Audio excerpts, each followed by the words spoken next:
महाराष्ट्र में मंत्रिमंडल विस्तार को लेकर के हलचल तेज हो गई। इस बीच उप मुख्यमंत्री देवेंद्र फडणवीस आज मुख्यमंत्री एकनाथ शिंदे से मिलने उनके सरकारी आवास नंदनवन पहुंचे।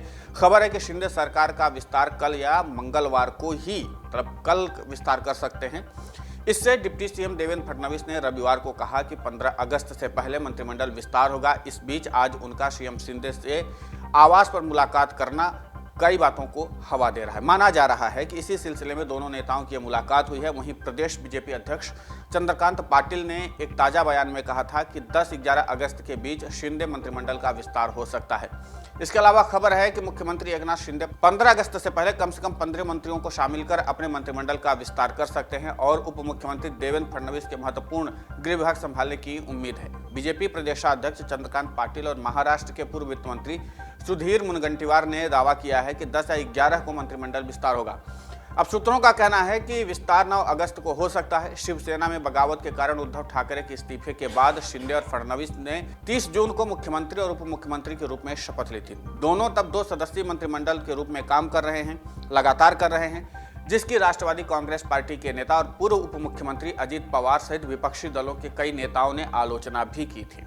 फडणवीस ने रविवार को कहा कि अजित पवार विपक्ष के नेता हैं, वो ऐसी बातें कहते रहेंगे। अजित दादा आसानी से भूल जाते हैं कि जब वो सरकार में थे तो पहले 32 दिनों में सिर्फ 5 ही मंत्री थे। फडणवीस ने मीडिया द्वारा बार बार पूछे गए सवालों के जवाब में कहा, आपकी सोच से पहले महाराष्ट्र में मंत्रिमंडल का विस्तार होगा। सूत्रों ने कहा कि यह कवायद 15 अगस्त से पहले होगी।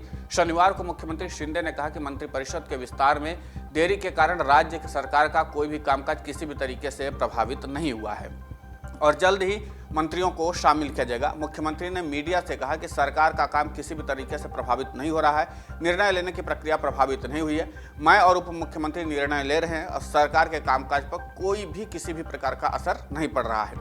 फडणवीस ने कहा कि भाजपा ने 2024 के लोकसभा चुनावों में महाराष्ट्र में अपना प्रदर्शन सुधारने के लिए 16 ऐसे संसदीय निर्वाचन क्षेत्रों की पहचान करके एक मिशन शुरू किया है जहां विपक्षी दल लगातार जीतते रहे। उन्होंने कहा कि इनमें शिवसेना के उन नेताओं के निर्वाचन क्षेत्र को भी शामिल किया गया है जो अब शिंदे के खेमे में शामिल हो गए हैं। फडणवीस ने कहा चूंकि शिवसेना और भाजपा गठबंधन के रूप में लोकसभा चुनाव लड़ेंगे, इसलिए भाजपा इन निर्वाचन क्षेत्रों से मौजूदा लोकसभा सदस्यों की जीत सुनिश्चित करने के लिए काम करेगी।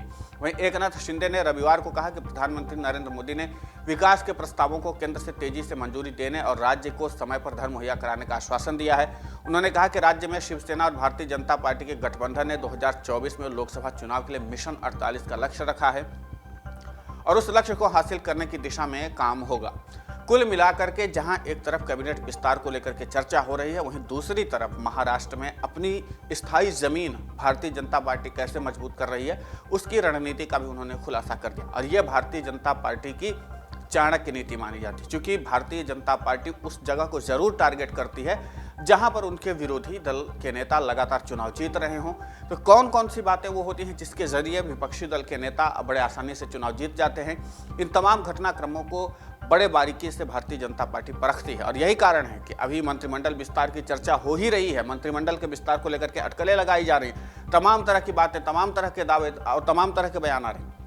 बावजूद इसके बीजेपी की नजर मिशन 48 पर है 2024 के लोकसभा चुनाव में। इससे आप समझ सकते हैं कि महाराष्ट्र की राजनीति में अभी कितना कुछ होना बाकी है।